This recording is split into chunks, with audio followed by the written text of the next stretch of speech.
Voilà, merci Pierre-Loup. Du coup, on va quitter la mer pour revenir sur la terre avec mon compagnon de travail, Jules Rex, qui va venir nous parler du prince du pape et de la guerre selon Pierre Dubois, un légiste, un avocat du Moyen-Âge, il me semble. Bonjour. Oui.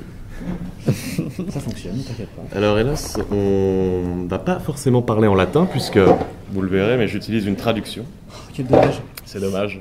Les étudiants de médiéval se perdent. Bon, pas tant que ça. Bonjour. Deux fois. Alors aujourd'hui, je voudrais vous parler à la fois d'un traité, de son auteur et de son contexte. Ce traité, il s'appelle « De l'abrègement des guerres et procès du royaume des Francs ». Donc comme je le disais, j'utilise une traduction, celle de Pierre-Anne Forcadet.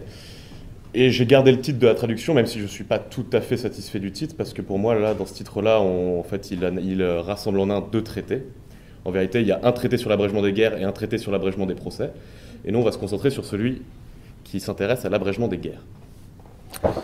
Alors, ce traité, il a été écrit et publié dans le courant de l'année 1300 par le légiste Pierre Dubois. Et c'est un traité au sein duquel il développe plusieurs idées visant à transformer les guerres menées au sein de la chrétienté, de la Res Publica Christiana. Alors j'ai deux objectifs avec cette présentation. D'abord, je voudrais démontrer que Pierre Dubois est un personnage proche du gouvernement capétien, un personnage qui élabore des théories à partir d'une évaluation assez précise de la situation du royaume de France. Et ensuite, je voudrais vous démontrer, du coup, à travers ce traité, comment la guerre, dans le contexte dans lequel Pierre Dubois écrit, peut être prétexte à la mise en place d'un pouvoir royal universel. Alors bien sûr, pour que vous compreniez un peu précisément les enjeux de ce traité, je vais d'abord vous introduire brièvement à mon travail de recherche, et donc par là même au contexte politique très général. Je vais essayer d'être le plus bref possible. Le pape contre le roi, prétention universelle et prétention nationale. En fait, je travaille sur une dispute politique majeure du Moyen-Âge. Le différend entre le pape Boniface VIII et le roi de France Philippe IV, dit le Bel. C'est un différend qui les oppose entre 1297 et 1303. Et pour résumer assez grossièrement et en utilisant un lexique contemporain, c'est une dispute autour de la souveraineté politique. L'enjeu est de savoir qui détient le plus haut degré de pouvoir, la décision dernière, dans le royaume de France, entre le pape et le roi. Or, ce combat, le pape l'a perdu. Je pense que vous en avez peut-être déjà entendu parler. Il a même eu un procès posthume en hérésie. Donc il l'a vraiment perdu. Et c'est pour cela que la dispute est devenue un monument de l'historiographie française. Un pilier du roman national forgé entre les 19e et 20e siècles. Parce que la clé de lecture dominante, elle consiste à dire que les ambitions universelles du pape, qui se voulait le juge, le guide et le maître de toute la chrétienté, ont été défaites par la naissance d'une conscience nationale, qui aurait posé le roi comme l'unique détenteur de la souveraineté en son royaume, que ce soit sur des problématiques d'ordre temporel et spirituel. Je ne reviens pas sur ces définitions, mais vous pourrez me poser la question. Je pense que tout le monde est au clair là-dessus. Ces ambitions universelles du pape, d'ailleurs, leur nom, on leur donne le nom de théocratie pontificale. Et mon travail consiste donc, entre autres, à chercher de nouvelles clés de lecture à ce conflit, dont l'historiographie est tout de même très vieillissante.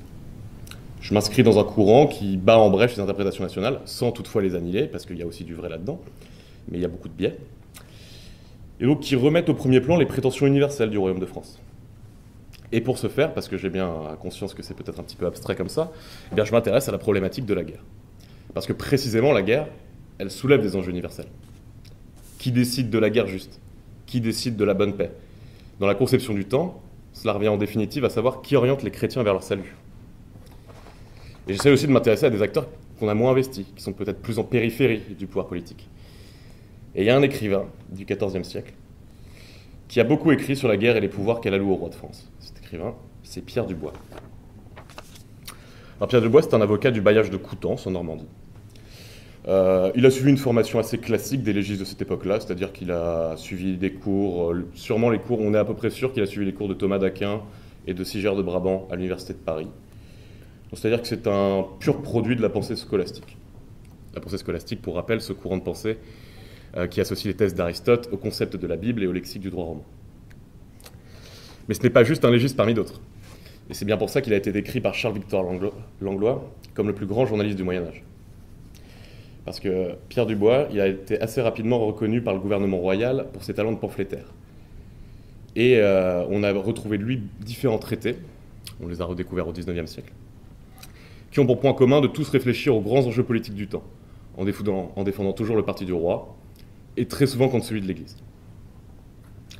À mon sens, Pierre Dubois, il est beaucoup moins en périphérie des décisions politiques que ce que l'historiographie a pu le décrire.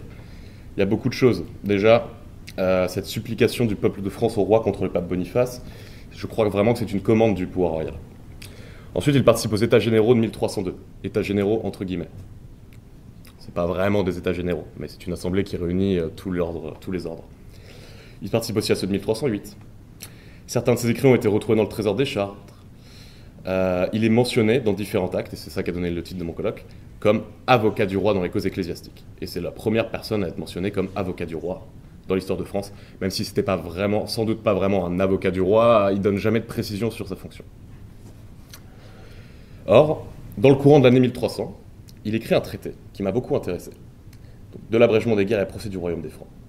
C'est un de ceux qui, parmi les moins cités, les moins commentés, et pourtant je le trouve extrêmement riche, car dans ce traité, en partant d'analyses et de références aux vicissitudes des guerres menées par le roi de France, Pierre Dubois s'attaque directement à la politique de Boniface VIII et par là même réfléchit à un nouveau modèle pour la gouvernance de la chrétienté. Et je voudrais maintenant vous en proposer une lecture analytique. Alors au début du texte, Pierre Dubois, il rentre assez rapidement dans ses ambitions et il décrit ainsi son objectif. Il veut faire cesser rapidement les nombreux et habituels dangers, peines, charges et dépenses des guerres et séditions, pour lui et pour ses sujets. Pourtant, on comprend vite qu'on n'a pas affaire à un traité de stratégie militaire classique. La première chose qui caractérise tout l'écrit de Dubois, c'est qu'il mêle considération stratégique et considération morale. Il s'intéresse tout de suite à la question de la justification de la guerre. Et là-dessus, il n'invente pas grand-chose. Il restitue juste quelques notions aristotéliciennes relatives au bien commun. C'est-à-dire que la guerre est acceptable en tant qu'elle est une condition à l'avènement de la paix. J'ai mis une citation ici qui décrit un petit peu ce point de vue-là. Là où je trouve ça un peu plus intéressant, c'est que dans son traité, il ne mentionne jamais d'adversaire du prince comme autant de rois égaux ou de princes équivalents. Il parle presque exclusivement de rebelles. Et il parle exclusivement même de comtes et de ducs. Or, ce n'est pas anodin. Parce que ce traité il a été écrit en 1300. Et en 1300, au moment où le traité est écrit, le roi de France sort tout juste d'un très violent conflit avec le duché de Gascogne. Le duc de Gascogne, c'est le roi d'Angleterre, mais bon, dans la conception féodo-vassalique de la chose, ça reste le duc de Gascogne. Et avec le comté de Flandre. Un comte et un duc. Donc on saisit tout de suite mieux à qui il fait référence. On voit que ce n'est pas le traité d'un élucubrateur isolé, mais bien celui d'un penseur renseigné. Et à partir de cette figure du rebelle, il vient tirer des considérations générales. Pour lui, tous les adversaires du roi de France sont des rebelles. Parce que le roi de France agit selon la loi de Dieu, par définition. Donc, combattre le roi de France, c'est combattre Dieu. C'est une dialectique qui avait beaucoup été investie par la papauté. Combattre le pape, c'est combattre l'Église. Mais, donc voilà, le roi de France, de toute façon, est dans son droit quand il mène la guerre. Mais bon, encore faut-il mener la guerre de bonne façon. Et pour mener la guerre de bonne façon, il faut qu'elle soit courte. C'est impératif, sinon il y a beaucoup de morts. Et beaucoup de morts, ça revient à renforcer l'enfer, à renforcer les armées du démon. Or, aujourd'hui, craignant notre chevalerie, les adversaires cherchent d'autres moyens de défense, dans des montagnes élevées, des tours, des murailles, des fleuves, des marais, des fossés, des fortifications de toute espèce, et des engins contre lesquels la chevalerie peut ordinairement beaucoup moins que la rapidité des troupes de pied. Donc la guerre est longue, il y a beaucoup de morts, et ce n'est pas le seul problème, il en vient après. Le problème, c'est qu'en plus, quand on se retrouve à faire des sièges, on dépense énormément d'argent. Et en général, c'est les assiégés qui vont dépenser beaucoup d'argent. Là aussi, c'est remarquable, ces considérations, elles ne sortent pas de nulle part. Pendant la guerre qu'il a opposée à la Flandre, des villes comme Ypres ou Gand ont eu beaucoup de mal à tomber. Le roi de France a eu beaucoup de mal à faire tomber ces villes. Il a eu beaucoup de mal à faire tomber Lille. Je crois qu'il a mis 1 semaine et demie à faire tomber Bruges, donc bon, ça va. Mais par exemple, ensuite, alors qu'il avait conquis à peu près tout le comté de Flandre, il s'est retrouvé devant la ville de Gand en 1298 et il n'a pas pu la conquérir. Alors qu'il avait presque conquis l'entièreté du comté de Flandre. Il a été contraint à ce moment-là de laisser le pape s'immiscer dans ses affaires et de poser une trêve, puisque précisément il ne pouvait pas en venir à bout de la ville. Je ne vous ai pas mis la citation, mais ça fait dire à l'avocat « De là vient que pour éviter les dangers et les dépenses de ces longs sièges, on conclut presque toujours des arrangements désavantageux pour le parti le plus puissant. » Alors l'autre petite chose que j'aime bien avec cette réflexion, c'est qu'il est très bon, Pierre Dubois, il est très clairvoyant, parce que, vous voyez, il parle de marais et de fossés en 1300, et 2 ans plus tard, bataille de Courtrai, la cavalerie française est défaite en tombant dans des fossés et en s'enlisant dans des marais. Ça, j'ai bien aimé. Bon, il a une solution pour régler ses problèmes logistiques et moraux en même temps, une solution qui repose sur l'ostentation et la dissuasion. Il faut faire une démonstration de la puissance de l'armée royale. Et si jamais les rebelles persistent, on applique sauvagement une politique de la terre brûlée totale. On incendie tout autour de la ville, on investit les forts à proximité, et on investit les routes pour casser les voies d'approvisionnement. Et de cette façon, c'est super. On dépense moins d'argent, et la guerre est menée conformément à la morale religieuse. Donc c'est génial en soi, mais en plus, ça vient répondre aux accusations récentes du pape. Encore une fois, en 1300, la dispute entre le pape et le roi est en train de monter, et la guerre elle est au cœur de cette dispute. Pour 2 raisons. À cause des finances de la guerre, qui forcent le roi à venir puiser dans le patrimoine de l'Église, alors qu'il n'en a pas le droit, et aussi à cause des malheurs que la guerre entraîne. Il y a une baisse de la foi, beaucoup de chevaliers ne vont pas trouver le salut. En fait, au moment où Pierre Dubois écrit, un des leitmotifs politiques du pape, c'est celui de l'arbitrage de la chrétienté, contre des guerres injustes, vers la paix et le salut. Et donc là, on voit comment, en mettant en place ce traité, il inverse complètement la rhétorique du pape, et il va venir même la retourner contre lui. D'ailleurs, dans la suite de ce traité, elle est assez déroutante si on n'a pas le contexte. On a vraiment l'impression que méthodologiquement, il fait n'importe quoi. Je pense qu'il aurait une assez mauvaise note en dissertation. Mais avec le contexte, on comprend. Parce qu'en fait, pour lui, la guerre, justement, elle justifie précisément une mise en retrait du pape. En fait, c'est presque un argument ontologique. Le bon pape ne peut être un guerrier, puisque c'est un prêtre. Et en plus, on élit ordinairement pour pape des vieillards décrépits, non nobles, qui n'ont absolument aucun talent, qui n'ont absolument aucune connaissance pour la guerre. Et pourtant, on vient d'établir que la guerre était nécessaire face aux rebelles, et qu'en plus, la dissuasion et la peur étaient la clé. Mais le pape, personne ne le craint. Alors cela pose de nombreux problèmes, car il est incapable de réprimer les orgueils, de réprimer les rébellions, de réprimer les complots. Et c'est même pire. Le pape ne fait pas que se mêler des guerres, il en déclenche. Des guerres par des prêtres, évidemment malmenés, qui aboutissent à un renforcement de l'armée du diable, précisément l'inverse de leur mission. Et à plus forte raison, à celle du pape. Ah. Zut. Ah, je l'ai. Lorsque le pape se montre auteur, promoteur et exécuteur de tant de guerres et d'homicides, il donne alors un exemple pernicieux. C'est très précisément fait. Il ne le cite toujours pas, mais on est encore là face à une attaque envers Boniface VIII. En 1300, Boniface VIII, qui est un pape belliqueux, je ne vais pas préciser, il est en train de combattre. Il combat sur 2 fronts. Déjà, il vient d'achever sa propre croisade personnelle, menée contre les cardinaux Colonna, qui est un affrontement peu documenté, mais a priori très violent, parce qu'il en vient même jusqu'à raser leur château. Et il tente tant bien que mal d'organiser et de lancer une expédition contre la Sicile, qui est alors aux mains de Frédéric II d'Aragon, et qui conteste au pape son autorité sur la péninsule italienne. Il n'y arrive pas. Il mobilise, mais ça ne marche pas. C'est un petit peu la honte pour le pape. Et Pierre Dubois s'en saisit. Et maintenant qu'il a établi que le pape était incapable... Ah oui, j'ai oublié. Maintenant qu'il a établi que le pape était incapable d'organiser ou même de donner son avis sur la guerre, l'auteur peut rentrer enfin plus en avant dans le fond de sa thèse. Puisque des guerres pour l'Église doivent être menées, et que le pape en est incapable, alors dans l'intérêt commun, tout le patrimoine de l'Église devrait être dans la main d'un prince. Or, le patrimoine de l'Église, ce n'est vraiment pas rien. Outre les États pontificaux, le royaume d'Aragon et le royaume d'Angleterre sont, de jure, des fiefs de l'Église. Alors, vraiment, en principe. En vérité, ils n'obéissent pas aux ordres du pape, mais ils ont prêté un serment féodo-vassalique. Eh bien, tout cet ensemble-là, selon Dubois, devrait revenir à un seul et même prince. Alors l'idée, ce serait que le pape touchent quand même des rétributions, des redevances sur ces territoires. Mais que tous les seigneurs, tous les chevaliers, tous les hommes capables de porter une arme prêtent serment au roi de France. Enfin, à un prince.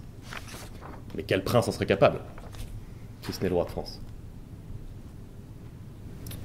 Puisque les Capétiens jouissent, pour Pierre Dubois, d'une prééminence naturelle.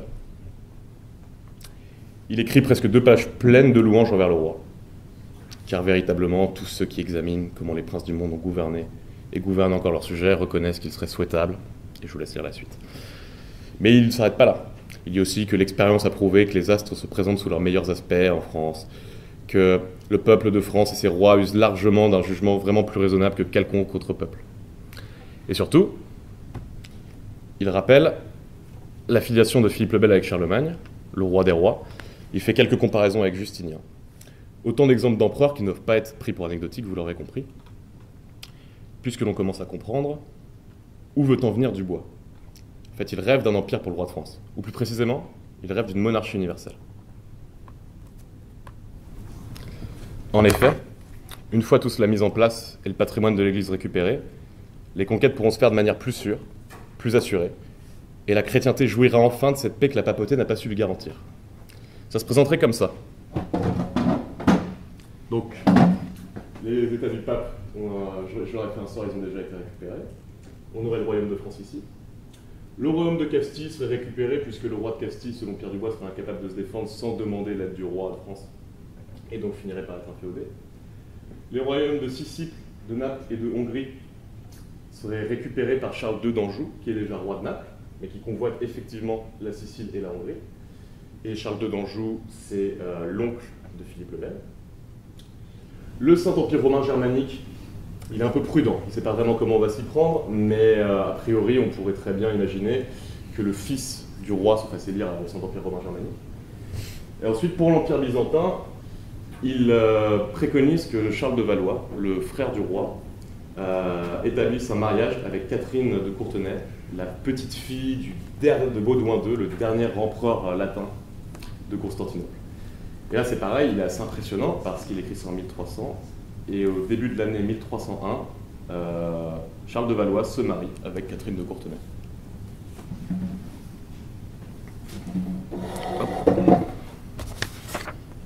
Bon, je vais sauter ça. Je vais arriver à ma conclusion.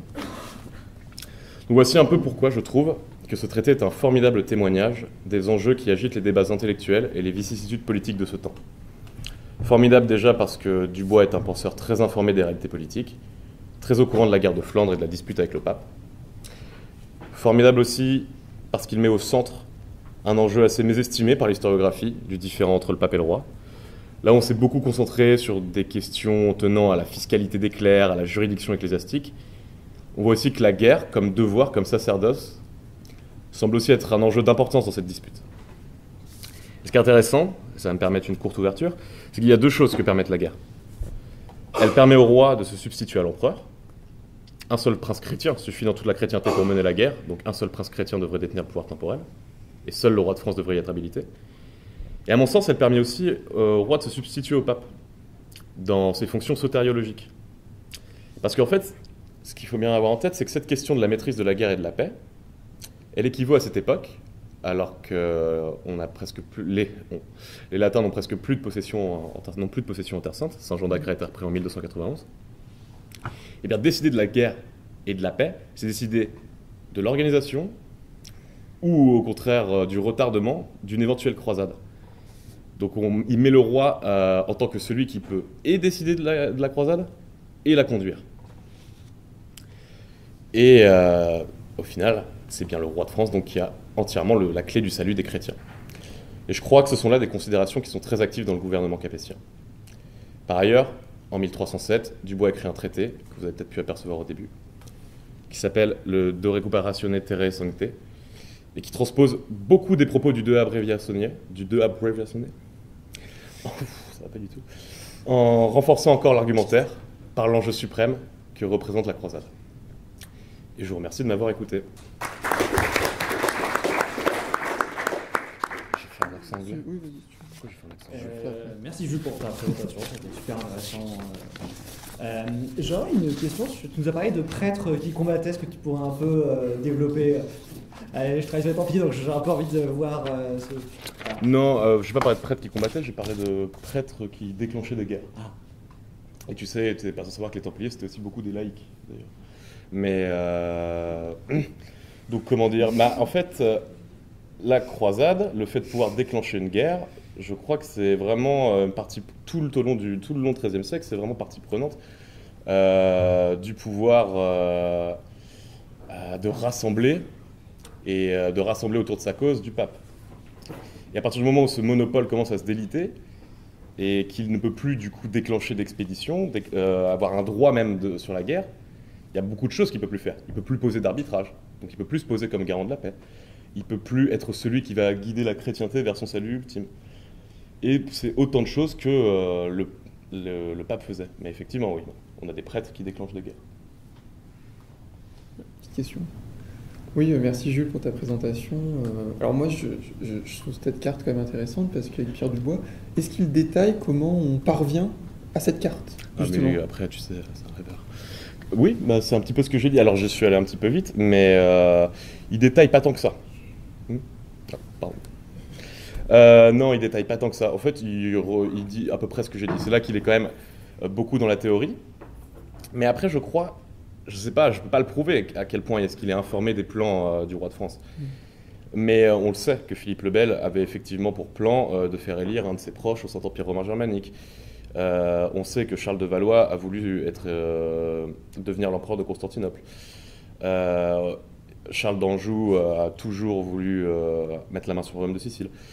Donc, puisqu'il se base sur des faits politiques réels, il ne se sent pas le besoin de développer. Il est vraiment dans la théorie juridique et philosophique. Et avec un ancrage historique, mais qu'il ne développe pas forcément lui-même, je dirais. Pour répondre à ta question. Est-ce que Pierre Dubois considère la guerre comme un moyen légitime pour défendre le royaume contre les extérieurs? Oui, absolument. Absolument. On considère que c'est un moyen tout à fait légitime parce qu'en fait, alors ça c'est pas dans cet écrit-là, mais il associe le royaume à une terre sainte. Puisque le royaume de France est le moteur vers la croisade, de toute façon le roi est tout le temps dans son bon droit. D'une part, et en plus sont associés à des sarrasins et à des infidèles dans la propagande royale, les ennemis du roi de France, et il n'y est pas insensible. Par exemple, les Flamands, à partir de 1302, on les décrit comme des impies qui veulent d'abord prendre le royaume de France pour ensuite aller marcher sur l'Orient. Donc pour toutes ces raisons, la guerre elle est extrêmement légitime pour Pierre Dubois, du moment que c'est le roi de France qui la décide. Pierre Dubois il décrit un modèle dans lequel la France serait une monarchie universelle, mais est-ce qu'il est au courant par exemple de prévention de l'Empire byzantin ou du Saint-Empire qui sont le même que monarchie universelle, et comment est-ce qu'il règle ça dans son Europe idéale? Pour lui, déjà, il faut peut-être aussi nuancer sa connaissance vraiment de l'Europe géopolitique. Mais il dit quelque chose sur le Saint-Empire romain germanique. Pour lui, c'est un empire fantoche parce qu'il n'arrive pas à régler la question des Lombards, qui sont des rebelles précisément. On revient toujours à cette question-là. Et puisqu'il n'arrive pas à régler cette question-là, le Saint-Empire, peut-être plus que toute autre formation politique, aurait besoin justement d'une reprise en main par le royaume de France. Et après, pour l'Empire byzantin, je ne me rappelle plus exactement comment il le développe. Je ne crois pas qu'il le développe énormément. Mais il considère que l'Empire est délité, et par ailleurs, ce n'est pas... je ne me rappelle plus du nom de l'empereur au moment où il écrit. Je ne voudrais pas manquer de respect à mes confrères byzantinistes. Mais ce n'est plus un empereur latin à ce moment-là. Et donc on peut penser que pour lui, puisque c'est plus un empereur latin, l'empereur actuel n'est pas légitime. Je pense que c'est ça. Mais ouais, c'est compliqué. Oui, Paul ? Puisque tu parles d'Empire byzantin, c'est un sujet qui m'intéresse un peu. Il paraît. Comme tu le sais, c'est ce que c'est mieux que ça va. L'empereur qui règne selon la balle de Dieu, le règne byzantin se fait sous l'ascendant de Dieu, avec l'ascendant de Dieu. Et par contre, quand un usurpateur prend le pouvoir, on prétend il a été un rebelle seulement le temps de la tentative, et s'il réussit, en fait, c'est que Dieu le voulait. Oui, c'est ça. Il y a vraiment une grosse preuve de pragmatisme. Et donc je me demande juste, Comme avec Irène l'Athénienne et Nicéphore. Ouais, bien sûr. donc je me demande juste à quel point un traité comme celui de Pierre Dubois, qui est quand même une œuvre presque d'histoire brûlante qui s'inscrit dans ce monde, peut-être utilisé a posteriori, est-ce que tu as réussi à faire une généalogie intellectuelle pour peut-être les traités modernes, les miroirs des princes, est-ce que Pierre Dubois a eu un impact? Ben, est-ce qu'il a eu un impact? C'est une bonne question. En tout cas, dans l'historiographie, il est très souvent cité en exemple, pas suffisamment à mon goût. Mais par exemple, si on doit se projeter dans des traités ultérieurs, tu vois, je trouve que Montesquieu, je pense pas qu'il l'ait fait en faisant un anti-Pierre Dubois, parce que de fait, Pierre Dubois n'avait pas été récupéré à ce moment-là. Mais par exemple, Montesquieu, quand il écrit sur l'idée d'une monarchie universelle, il le fait précisément en opposition à tout ce que Pierre Dubois et d'autres, parce que Dante aussi, par exemple, bien plus récemment, bien plus content. En 1310, je crois, Dante écrit aussi sur la monarchie universelle. Si je parle de Montesquieu, c'est parce que Montesquieu, lui, il réfléchit à une monarchie universelle qui ne se baserait pas sur des transformations de la guerre, mais sur des transformations commerciales et économiques. Mais par exemple, et sans savoir s'il a impacté ou pas Dante, en 1310, Dante, il écrit De Monarchia, qui est précisément aussi une réflexion sur la monarchie universelle. Mais là où Pierre Dubois est original, et je ne sais pas si ça a été repris après, là mes connaissances sont encore trop limitées à ce sujet, là où Pierre Dubois est assez original, c'est que, par exemple, Dante, pour lui, il faut quand même qu'il y ait un empereur unique au temporel, et un empereur unique, et un pape unique au spirituel. Là où Pierre Dubois, j'ai quand même l'impression qu'il réunit ces deux caractéristiques dans la personne du roi. Je ne sais pas si j'ai très bien répondu, mais... Oui. Quelques points, peut-être, Jules, en vous remerciant beaucoup de cette présentation, qui est à la fois très riche et assez synthétique. Je crois que vous mettez le doigt sur des choses qui sont très importantes et qui, pour certaines, n'avaient pas été perçues, y compris pour ceux qui travaillent quand même dans cette historiographie de manière substantielle. Il y a une thématique d'abord dans laquelle vous inscrivez, vous n'êtes pas seul, elle revient, c'est la thème, je crois, de l'impérialité du Royaume de France. Je vais solliciter l'an prochain par un futur masterant pour ce sujet sur lequel Nicolas Cousteau va le dire. On est véritablement à ce moment-là, tournant du XIIIe et XIVe siècle, premier moment d'une impérialité qui aurait pu être, qui n'a pas été. Je crois que c'est important à rappeler. Vous me convainquez assez que Pierre Dubois est bien informé de ce qui se trame à la cour. Ça, je crois que c'est un apport important de votre travail. On avait tendance, et j'avais tendance, à penser que Pierre Dubois était surtout un homme un peu insupportable. Il l'est quand même. Un petit peu. Il voulait se pousser du col. Ne serait-ce que ce titre, avocat du roi, ecclésiastique, c'est bien. Il est avocat, c'est vrai. Avocat du roi, qu'est-ce que ça veut dire? On ne sait pas très bien. On ne sait pas trop. Dans les causes ecclésiastiques, vraiment, il a été formé il y a longtemps. Enfin là, il s'était forgé un titre, vous voyez, un peu comme ferait aujourd'hui un influenceur quelconque, en quelque sorte. Langlois n'avait pas peur en faisant un journaliste redoutable. Ouais, il aurait été à notre époque absolument dans son élément. Mais il est bien informé. Vous le montrez très bien avec l'affaire du mariage de Catherine de Courtenay. Vous le montrez aussi avec certains éléments qui prouvent que dans les royaumes vassaux du Saint-Siège, il voit clair. Le Portugal n'est pas mentionné. Pourquoi? Est-ce par méconnaissance? Parce qu'il n'en parle pas? Parce que alors, le Portugal aussi est un royaume vassal du Saint-Siège. C'est vrai. Il se concentre sur l'Aragon, sur l'Angleterre, avec lesquels, évidemment, la monarchie française est différente. Pourquoi est-ce qu'à votre avis, il ne parle pas du Portugal? C'est possiblement c'est peut-être par méconnaissance. Peut-être par méconnaissance. C'est une bonne question. Des intérêts ou mépris, oui, peut-être. Et alors, dans sa formation, évidemment, il vient du milieu scolastique, donc il possède admirablement son Aristote. Mais vous qui avez lu le traité en détail, qu'est-ce qu'il fait d'une autre référence qu'il ne peut pas ignorer, mais qui va beaucoup moins dans son sens et dont je comprends qu'il la place un peu sur le tapis? C'est la pensée de Saint-Augustin, parce que, évidemment, Saint-Augustin, si on le lit, et il l'a lu, a priori, peut quand même aider à aller contre un certain nombre de ces affirmations-là, y compris fonction sotéologique qui est faite au roi-là. Que fait-il de l'augustinisme? Je crois qu'il ne fait rien de l'augustinisme, mais en fait, je crois que c'est un très mauvais théologien. En vérité. Donc bon, puisque Saint-Augustin est un très grand théologien, on peut comprendre qu'il n'y ait pas beaucoup de connexions. Non, il n'en fait pas grand-chose de l'augustianisme. Et même pour tout ce que je peux vous dire que c'est un mauvais théologien, je pourrais vous donner un exemple, mais des fois il donne des citations bibliques qui sont fausses, qui n'existent pas, tout simplement. Et donc je pense que c'est véritablement un juriste. Et je crois que sa réflexion était assez limitée à ce qu'il a appris sur les bords de l'université. Et après, il a fait un tri parce que sa réflexion était aussi limitée à ses considérations carriéristes, je pense. Alors voilà, pour moi, ça reste un carriériste de première. Absolument. En plus, n'a pas fait carrière, donc il s'en est quelque part. C'est vrai. C'est une sorte de petit nogaret, quoi. Mais un nogaret raté. Un nogaret raté, oui. Oui, on peut le dire, c'est ça. Mais vous montrez qu'en effet, bon, voilà, il y a tout cet argumentaire qui est un argumentaire ad hoc, qu'il offre au roi, qu'il offre à ses conseillers, qui pour le coup là-bas, très loin. Enfin, c'est une révision de la Constitution royale. Je crois que ce que vous écrivez nourrit véritablement ce que Julien Théry et d'autres faisons ou essayons de faire depuis une quinzaine d'années. Merci. Grand merci. Merci beaucoup. Peut-être Cyril pour une dernière question. Ouais, dernière, parce que Il y a déjà Préchat, comme on dit, je voulais rendre sur la première université des Super sur Nantes. Ok, bon, parfait. Merci. J'ai rien compris. T'as déjà répondu à sa question. Ah d'accord, pardon. Yeah, Ok. t'as déjà répondu. J'ai juste entendu, merci. Super.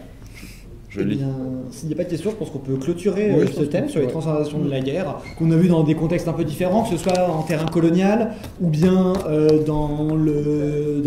sur la mer, ou bien dans le terrain des idées.